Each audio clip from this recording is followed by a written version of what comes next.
Good morning everyone. Basan tayo ng ating History of the Filipino People. Karugtong ito kahapon guys.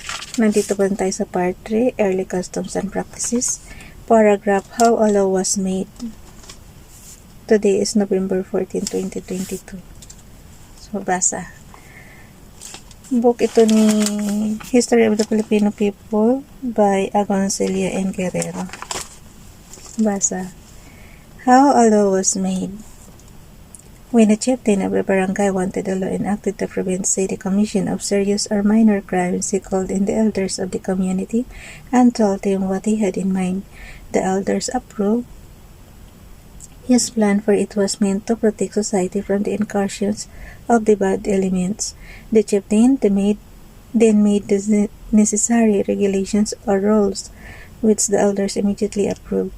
A public announcer called Omalohokan was summoned and ordered to go around the barangay to announce the promulgation of the new rules and regulations. With a bell in one hand, the Omalohokan called the attention of the subjects by ringing the bell furiously. The people gathered around him and heard from him the provisions of the new law. Anybody violating the law was promptly arrested and brought before the chieftain to be judged according to the merits of the case. Guys, pakibasa nyo rin yung inyong book dyan. Libro natin to noong nag-aaral pa tayo. Subject natin is Oxypher, ito yung gamit natin. Judicial process. Disputes are inevitable in any society, and Filipino society before the arrival of the Spaniards was not an exception. But disputes in the latter case were usually, though probably not always, decided peacefully through a court composed of the chieftain as judge and the barangay elders as jury. Conflicts arising between subjects of different barangays were resolved by arbitration, in which a board composed of elders from neutral barangays acted as arbiter. Trials were held publicly and decisions were rendered promptly, thereby avoiding what is now known as justice delayed. Probably because there was no lawyers at that time, all trials were conducted efficiently and without any delay. The accuser and the accused faced each other with their respective witnesses, the latter to show their honesty and sincerity, took an oath to this effect. May the crocodile devour me if I tell any falsehood. May the lightning strike me if I don't tell the truth and nothing but the truth. May I die here and now if I tell a lie. May the sun and the moon frown upon me. It was as simple as that. There was no Bible to put one's right hand on, unlike today when the Bible is not taken seriously by those who swear by it. So, nung araw guys, wala pang Bible na pagka na trial sila ng Ngayon kasi meron ng ganyan. May Bible lang tayo nahawakan. Na-dispute, nakikita ba natin ba? Di ba pag nagta-trial? So, mayroong Bible na hawak. Nung araw wala. There was no Bible to put one's right hand on. Unlike today, when the Bible is not taken seriously by those who swear by it. The disputants then began presenting their arguments, but traced by the testimonies of their respective witnesses. The chieftain listened attentively, and the elders took mental notes of the arguments. The disputant, with more witnesses to his side, was adjudged the winner. Naturally, not a few losers contested the decision. In this case, the chieftain, acting as judge and executive, enforced his judgment by siding openly with the winner and compelling the defeated party to respect the judgment of the honorable court. Under such circumstances, the defeated party had no other recourse than to bow before the inevitable. Trial by Ordeal. The medieval European had no monopoly at the trial by ordeal, for the ancient Filipinos practiced it under certain circumstances. To determine the guilt of a person, the trial by ordeal was resorted to in order to show that God, in His infinite wisdom, always took the side of the innocent. Several ordeals were adopted to determine the innocence or guilt of a party. The first consisted in ordering the suspect to place a stone in a vessel with boiling water and compelling them to dip their hands into the vessel to take out the stone. The suspect who refused to obey the command was regarded as the culprit. If the suspect made the attempt as ordered, the man whose hand was scalded the most was considered the guilty one. The second consisted in giving lighted candles to the suspect. The man whose candle unfortunately died out first was regarded as the guilty party. The third consisted of ordering the suspect to plunge into the river or lake with lances. He who came to the surface first was considered guilty. The fourth consisted in ordering the suspect to chew and cook rice. Each of them spat his saliva, and the one whose saliva came out the thickest was adjudged the culprit. This ordeal is still in the book in some parts of the Philippines. Among the Ifugaos of northern Luzon, the ordeal by combat was so common. The wrestling ordeal was called Bultong de Banquist. If the wrestling contest was considered the guilty party, another ordeal by combat called Alaw involved Joel, the loser in this combat, was adjudged guilty. In this kind of combat, the loser usually lost his life, in itself considered a just punishment.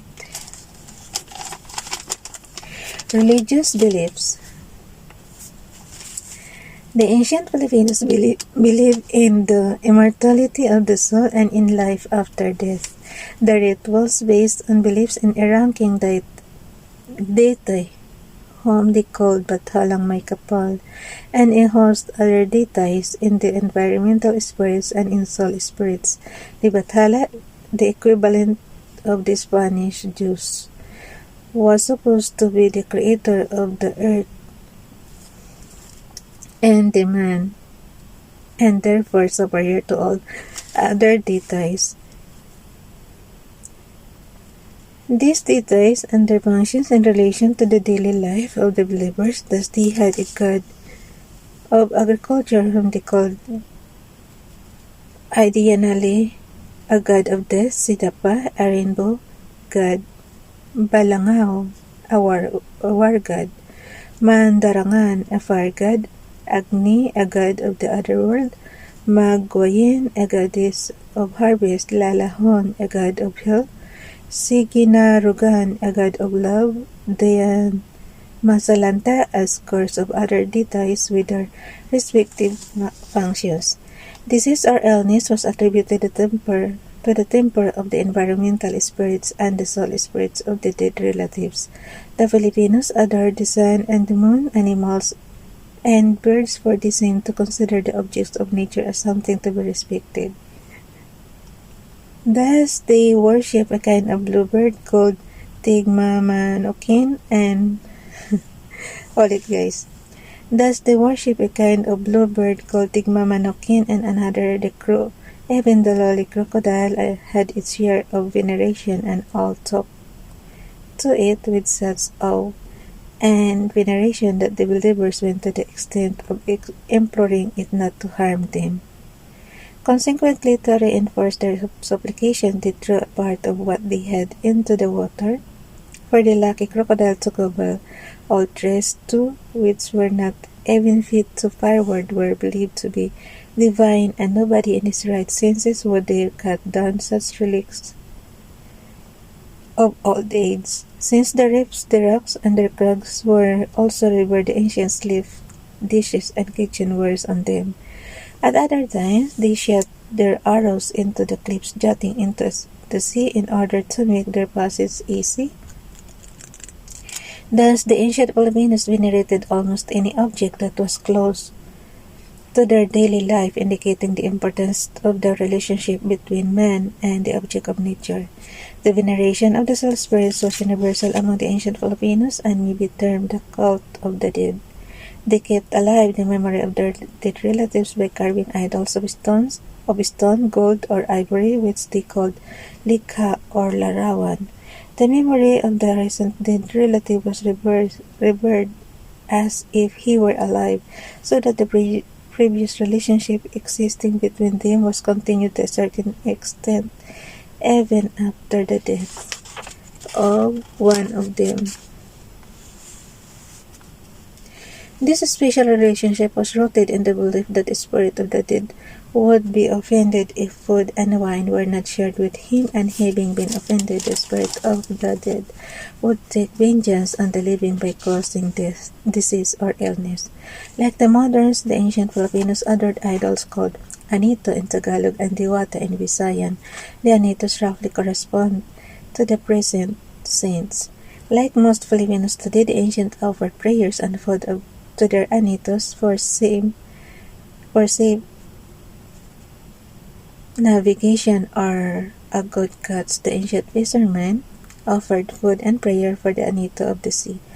For good harvest, they offered food to the Anito of the fields. For good fortune to a newborn babe, they invoked the Anito of the house, and so on. The Anitos, however, were not necessarily and exclusively good. Some of them were deemed bad and therefore their enemies. But whether good or bad, the people offered prayers and sacrifices to them, to the good in order to win their goodwill, and to the bad in order to placate their anger. The sacrifices were performed by the priest or priestesses called Bailana or Catalona, and consisted of food, wine, pigs, and gold. The sacrificial ceremony was performed in the following manner. The priestesses dressed very gaily with garlands on their heads and are resplendent with gold. They bring to the place of the sacrifice some pitarillas, a kind of earthen jars full of rice wine, besides a live hog and a quantity of prepared food. Then the priestess chants her song and invokes the demon, who appears to her all glistening in gold. Then he enters her body and hurls her to the ground, foaming at the mouth as one possessed.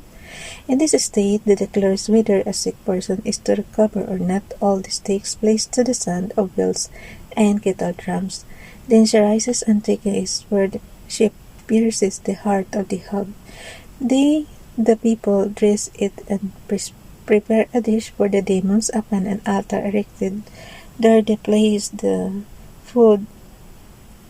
All it, guys. Upon an altar erected there, they place the dressed hog, rice, bananas, wine, and all other articles of food that they have brought. All this is done in behalf of sick persons, or to redeem those who are confined in the infernal regions. So, dyan na muna tayo magtapos, guys. Bukas na yung burial, paragraph ng burial. Bye, everyone. God bless.